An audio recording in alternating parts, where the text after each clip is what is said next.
What up, boys? It's Undead. Back to talk about another spec. First look, this first week or second week of Shadowlands beta, we're going to talk about Blood DK today. Now, anybody that's paying attention, or even if you're not paying attention, if you popped into a stream like once or twice, you've probably seen a Blood DK in the dungeon group. You've probably been like, dang, is Blood DK OP? And the answer is, I don't think they're OP, but they're definitely the strongest Mythic Plus tank right now. I hope that they bring other tanks up to this level, but let's talk about why they are so powerful and what they're using to be that. I guess the biggest thing is that they weren't changed much. Not a lot of the core way that Death Knight plays was changed. There was a lot of small buffs. Some abilities came back that really helped the class out. Let's see, access to Chains of Ice is nice. Control Undead is the same. Death Coil is here to heal your Undead boy. If you choose to summon a Ghoul, which is also back. Raise Dead. Raise Dead being back. Death Coil, whatever. But Raise Dead being back is actually really nice because Sacrificial Pact is back. So it's a 2-minute cooldown. It's just a low runic power way to heal yourself. If you're not going to make it to another Death Strike to keep yourself up, you can do this. But there's also an interesting mechanic in this, in that you can steal like any undead mobs in a dungeon. You can control undead, and then when you Sacrificial Pact them, the effect happens. It does AoE damage, it heals you, and then you get the count still because the mob is technically dying. So this is a nice little way to take a mob you don't feel like fighting and still get count for it. Whether or not that stays, I don't know if they intend that or not. I think it's cool. I'm not sure how I feel about that. We'll see what they end up doing with that. Next, Lichborn has come back baseline for Blood DK. This is a 2-minute cooldown. You become undead, so you can't be charmed, feared, slept. It also increases your leech by 10%, and there's a conduit that makes it a 5% DR as well, if you choose to take this conduit. So Lichborn, that's just another button, another small defensive for Blood DK, which is essentially staggering small defensives is how Blood DK works. And then we have the two big ones. Blood Tap is back. This is off the global. 2 charges, minute recharge, and it just gives you a rune. The cooldown is reduced by 2 seconds every time a Bone Shield charge is consumed. So this is just a shitload of extra resources, especially on demand when you are in trouble, and it synergizes perfectly with Rune Tap coming back baseline. So essentially the way this, I don't want to say feedback loop, but gameplay loop between Blood Tap and Rune Tap works is you realize you're not going to live to your next Death Strike, you Blood Tap for a rune, you hit Rune Tap, you're chilling, you get to your next Death Strike. Very good. Vamp Blood was slightly buffed. This was 30-30. Now it's 30-35. Increase all healing and observes received by 35% as opposed to 30. What else do we have? And Covenant ability. I'll talk about Covenant abilities after talents, though. But we benefit a lot from 2 of the Covenants. Talents, you're pretty much taking the same shit. It's worth noting that Voracious was buffed. This is actually, I don't know. I feel like this is a bigger buff than they thought it was going to be. Instead of taking Bloodworms, you take Voracious now. This was previously, what, the same amount of leech, but for 6 seconds. So now the leech is for 8 seconds, so uptime's way higher. And it has Death Strike healing built into it. 20% Death Strike healing, which essentially for Blood DK is just heal for 20% more. So defensively, you just always take this. And then if you're doing content where you absolutely do not care about your life at all, and there's no possible way you could ever die, your healing is meaningless, you just take Bloodworms for damage. Red Thirst got a slight buff. This is 1.5 seconds per 10 runic power spent, as opposed to 1. So it ends up being an extra 2 seconds every Death Strike, because your Death Strikes end up being 40 runic power, assuming Ossuary. So previously it would be 4 seconds every Death Strike. Now it is 6. With the extra half a second for each 10, you're spending 40. So it's big. I think this was put in place to counteract not having access to Vision Minor, but it still puts you in a position where Vamp is up very often. And then we got AMZ. So AMZ is another raid cooldown that we now have. All Death Knights have this, and it's a big boost to our utility. So overall, Blood Decay plays exactly the same. It's slightly tankier due to Voracious having an extra little cooldown, and also having Blood Tap and Rune Tap baseline allows you to be tanky when you need to be to avoid one-shots, because Blood Decay still plays the same way. If you don't get one shot, you're probably alive. And then Covenants compound on that. So currently on this character, I'm Night Fae, and the Night Fae Covenant is, I think, the most powerful one for just tankiness on BDK. It transforms your Death and Decay into Death's Due, has the same cooldown, does the same damage, but enemies damaged deal 1% reduced damage to you up to a maximum of 15%, and their power is transferred to you as strength. So when I drop this, this guy gets a debuff, and every time the Death and Decay ticks, this stacks up. So now this guy is dealing 8%, 9%, 10% less damage to me, 11%, gets 11 ticks with my current haste, right? And then I also have 11% increased strength.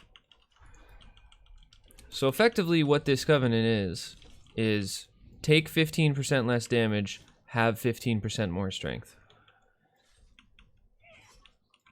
Because the debuff doesn't fall. There's never a 15-second gap between your Death and Decays.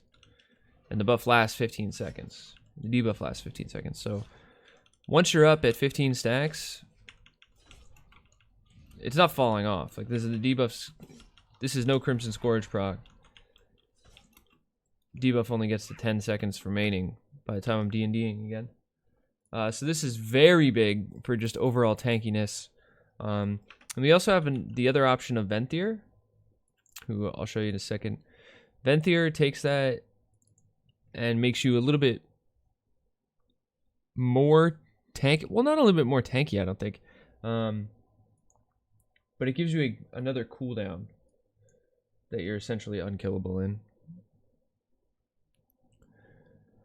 Which is called Swarming Mist. Forgive me, I'm an unholy spec here.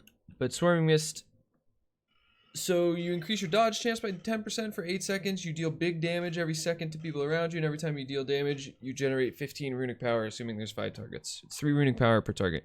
So you're just slamming out death strikes during this. You essentially just have infinite runic power for the duration of this, which allows you to crank out death strikes and not die. However, I still prefer a flat DR. I think the Night Fae is more powerful. You just have to manage your resources correctly. You have less resources, but you take 15% less damage all the time, as opposed to just healing that damage up because you have access to more death strikes. But both are fine. I think you'll find DKs are going Night Fae if they plan to main Blood, and going Venthyr if they plan to main one of the DPS specs, and then you can function as the other, right? Like the Covenant abilities function okay for the other version of the class, I guess you'd say. Necrolords is Abomination Limb, which is a 2-minute cooldown that just chucks a bunch of arms out and death grip shit. I think this is quite bad, especially in situations where maybe you hit it and now you want to kite and now you're just gripping shit onto you, and it will probably have niche situations. I don't think you'll see it in dungeons. There might be a spot in like some raid down the line where you want one of your DKs to take Abomination Limb to just like effectively remove grouping of mobs in a certain raid encounter. I haven't seen a dungeon yet that I think this will be super useful, though I don't have a lot of time spent in the 4 that don't have Mythic Plus. I've done these all on Heroic. What's it? The Other Side, Sanguine Depths, Spires, and Theater don't have Mythic Plus available, so I haven't been... Obviously, I have not done that as much as the other 4. But the other 4 I haven't found a use where I think Abomination Limb is good. And I don't think there's going to be... I think there definitely won't be in Sanguine Depths. Spires, maybe. I've only done Spires once, so my memory of it, not the greatest. Other Side, there will not be. And Theater of Pain, I don't think so. Potentially some of the platforms in Theater of Pain, you want to do the whole platform and to group it nicely to take Abomination, but I still don't think the gain is enough, and the cooldown's too long. It does a lot of damage, but I don't think it's quite there. And then finally, Kieran is just a worse Death's Due. I think the damage reduction is 5%? Maybe it's 10%? It's single target? It does more damage, I guess. But it's just a worse version of this. Like, you just don't go... The only reason you would go Kieran is for the bleed removal from the Kieran, like the generic Kieran ability. So if you feel like you need the bleed removal, maybe Necrotic Week, you hit him with the swap to Kieran and grind your face off because you want to be able to drop bleeds. Because it seems like they're already adding Fervent Strike mechanics into these dungeons where if you kite, your melee just gets blasted, which is like, I don't know, man. There'll probably be another video on that.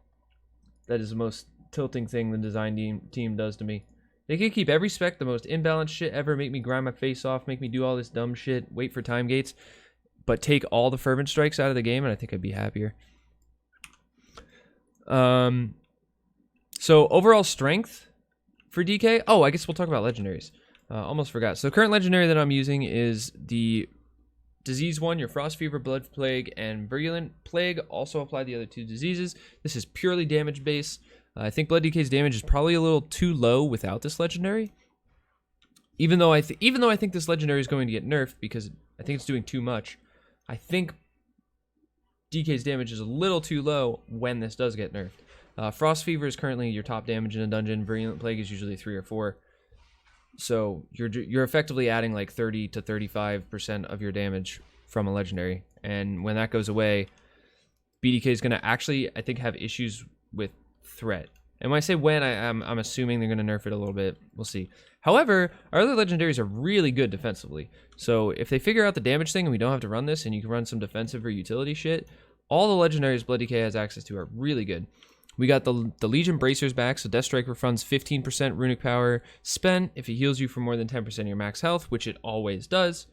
Pretty much always, unless you're taking 0 damage. But I guess with Verse, it actually should always. With Verse and Voracious, it should always heal you. So every Death Strike should do this. So effectively, this is Death Strike costs 15% less. Or always refunds 15%. So that'll be a very good defensive option. I would think that's going to be the move if you want. That'll be like your first choice for defensiveness. Then we have Group Utility. Vamp Blood ability also affects all party members for 50% of the effect it has on you. So that's basically like having a sub 1 minute cooldown Rallying Cry that also gives you Vamp Blood. Pretty good. That Rallying Cry plus Vamp Magic or Amp Magic, which I don't think Mage has got back. I haven't played Mage yet, but I guess DK's just got it. That's nice. We have when a charge of Bone Shield is consumed, cooldown on Dancing Rune Weapon is reduced. This tooltip is bugged. That is 3 seconds. Additionally, when Dancing Rune Weapon fades, your rune generation is increased by 40%. This will be nice. There's maybe a world where this is the move for damage in dungeons. Just getting more Dancing Rune Weapons. Obviously, it's good defensively as well. Increase the duration. This is the Cloak from Legion. It's double AMS duration. I guess minus the double absorb value though. It just lasts 5 seconds longer. Could be good for cheesing mechanics like that don't do damage. That AMS is just used to knock at the application of a debuff or something. And you can use it to make it stop like 2 debuffs. For 3 seconds after casting Death Grip, you may cast a spell a second time without regard for its cooldown. This might have niche uses. I think more likely on a raid boss this has niche uses than in a dungeon. I don't think it's good enough over the course of a dungeon to ever use, really. Heart Strike reduces the cooldown of Vamp Blood by 2 seconds. So you're just going to be in Vamp with Red Thirst and that. This may end up being better defensively than the Death Strike one, while slightly less consistent, because it's only effective when you do have Vamp up. You are going to have Vamp up a lot. So I actually haven't tested to see if this works on Blood. This Unholy one where your attacks have a chance to summon a super zombie. Maybe that owns. And I think that's it. That's all the Blood specific. Oh, and 10% haste while you're inside D&D. This could end up being good too. The numbers could just make this the move. That 10% haste is just where you want to play. But we have like a collection of legendaries that are quite good.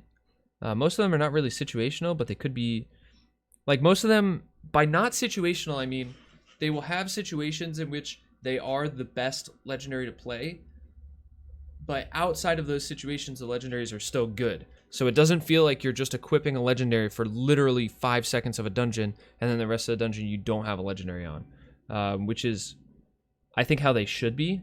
I think it should be like you want to, well, I think you should be able to swap them in dungeons, but that's a whole nother argument and discussion that I don't think is going to happen.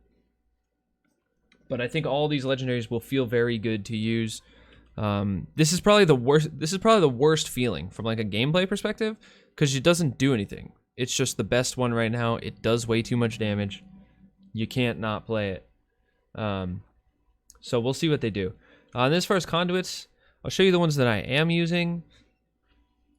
Soulbinds. Oh, you also get access to 6 Soulbinds by being Night Fae as well. So you get this, which is just basically 10% verse for most of the time. And then you get this, which is a cheat death. It's a 30-minute cooldown, and it's a little finicky. You have to cancel aura this egg, or not egg, pod, seed, whatever, or else you will die. We'll see. They might change this so you can't do that, because they want you to just be stuck in this seed while you're cheating death. But basically, you die, you turn into a seed. If the seed takes X amount of damage, you will die. But you just cancel it, and then you have threat on all the stuff again, and you're tanking, and the seed doesn't take damage, and then you don't die, and it's just a cheat death, which is extremely powerful. But as far as conduits go, for finesse, I think all the specs will take this. It's just 5 runic power. When you kick, very good. This will be, and keep in mind, these are rank 1. These will all level up and be more powerful. I don't know what the max ranks are going to be. I'm not sure if that information is available yet. For some, I think it is, but I'm too 3-head to figure out where to find all that shit. Rune Tap heals you and your party for 5% of your max health. As this levels up, this is going to be like, Rune Tap will be a big group cooldown on a 25-second cooldown. That's dope. It's like having Word of Glory and Rune Tap at the same time almost. Very cool. This is, I don't know what the duration of Rune Weapon is supposed to be, because it doesn't look like that part works. But increases duration of Dancing Rune Weapon, and then your parries increase your max health for 15 seconds. And this stacks. Currently it stacks 2 times, and it's 1%. I think the 1% is going to scale, not the 2 times. We'll see.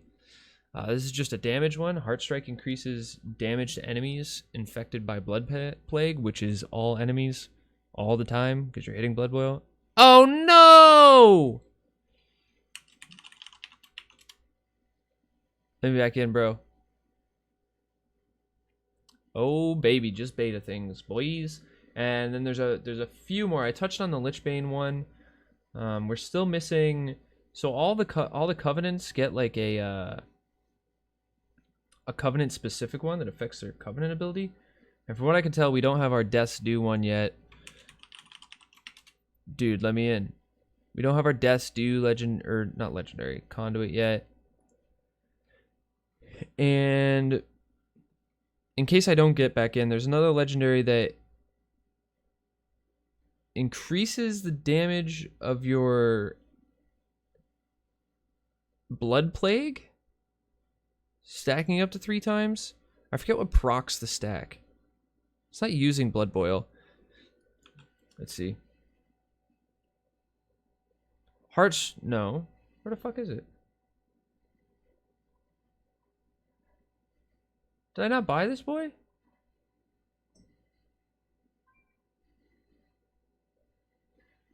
Oh, come on, man. Do I have it randomly somewhere? I don't. It makes your Blood Plague do more damage. It's useless. How about that? How about I hit you with that? So all in all, Blood feels extremely powerful. It is, I think, good for the game. I think when Blood is strong, and maybe we'll get some disagreements here, but I think when Blood is strong, the game is better. Because more people want to tank. Blood is typically the most fun tank for players that aren't tanks to play. simply because it feels like you have a lot of control over your life. It feels like if you fuck up, it's not anyone's fault. And I think the biggest thing that non-tank players get frustrated with is just like, man, what is my healer doing? Why am I dead? Blah, blah, blah, blah. And not having control over like their HP bar, which is the case on a lot of other tanks. Like you mitigate as much as you can, but sometimes it's just up to your healer. Whereas Blood Decay does not feel like that at all. It feels like if I mess up and I die, it's my fault. And I think that attracts a lot of people. I think that like tank mains in particular love that. And I think DPS mains playing tank as like an off-spec or for fun love that. So the game is just in a better place because I think a lot of people want to play Blood when it's strong. So I hope that Blood stays where it is. I hope some of the power gets pulled out of this Legendary. I hope it gets moved baseline into a little bit more damage. I don't know where they put the damage. I guess into Blood Boil? I don't know. Maybe into D&D, maybe into Heartstrike, I don't know. I think it needs a little bit more damage, and I think this needs to be nerfed. And that's it. That's all I think that should be changed about Blood. Spec's in a good spot, and I hope they bring the other tanks up to Blood's place, because otherwise Blood will be the Mythic Plus tank, and it will probably be one of, if not the raid tank as well, going into the raid. The only caveat to that will be that it doesn't really benefit from Kyrian that much, and I think a lot of players are thinking Kyrian is going to be very strong in the raid just for the bleed removal, which may make other classes that benefit more from their Kyrian covenants more desirable. But that's it. Hopefully tomorrow or the next day. Tomorrow might be no video, but if I get enough time to play some Unholy and some Frost or some Marksman Hunter, those are the 3 specs I'm looking at to play next. Get a good idea, and once I feel like I have enough shit in my brain to make a video, I'll make a video for one of them. So if you like this video, please like. If you want to see more, please subscribe to the channel. You'll get updated when I'm posting all this stuff about beta. There will probably be updates to Rogue next week, assuming a new build. Updates for the other classes will probably come a little bit slower, as Rogue is kind of the main class that I'm playing right now. And check me out on Twitch, where I stream all the dungeon stuff I do while I'm gathering all this information to figure out what class owns and what classes are ass. It is twitch.tv/undadtv. Peace out, boys. Thanks again.